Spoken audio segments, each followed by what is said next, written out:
Dhulian Ganga station সংলগ্ন এলাকায় যুবকের মৃতদেহ উদ্ধার ঘিরে চাঞ্চল্য এলাকায়। ট্রেনের ধাক্কায় যুবকের মৃত্যু বলে প্রাথমিক অনুমান। মনোবীক্ষণ পলিক্লিনিক, চিকিৎসার জগতে এক দশক। এখন এখানে সব বিষয়ে ডাক্তারবাবু একসাথে তলায়।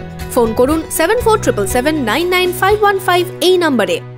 রেললাইনের ধারে সাত সকালে এক যুবকের মৃতদেহ উদ্ধারের ঘটনায় চাঞ্চল্য ছড়ালো ধুলিয়ান গঙ্গা স্টেশন সংলগ্ন এলাকায়। ট্রেনের ধাক্কায় মৃত্যু বলে প্রাথমিক অনুমান। জানা গিয়েছে বুধবার সকালে ধুলিয়ান গঙ্গা স্টেশন সংলগ্ন এলাকার রেললাইনের ধারে যুবকের দেহ পড়ে থাকতে দেখেন স্থানীয়রা। ঘটনায় চাঞ্চল্য ছড়ায় এলাকায়। খবর পেয়ে ঘটনাস্থলে পৌঁছয় পুলিশ ও রেল পুলিশরা।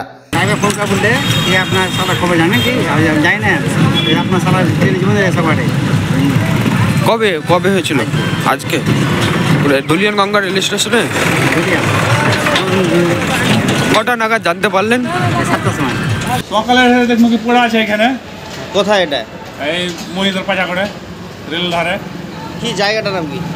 ডাংমালা রেল গেট। কাটা পড়েছিল ট্রেনে না এমনি? ট্রেনে অ্যাক্সিডেন্ট কাটা পড়ে, মানে মুখে তো আর চিনা যায় না। ফ্র্যাকচারে হ্যাঁ একবার। পুলিশ সূত্রে জানা গিয়েছে যুবকের নাম পীযূষ দাস। সে শামসেরগঞ্জ থানার শুলিতলা এলাকার জাফরাবাদ গ্রামের বাসিন্দা। কিভাবে মৃত্যু হলো যুবকের তা খতিয়ে দেখছে পুলিশ।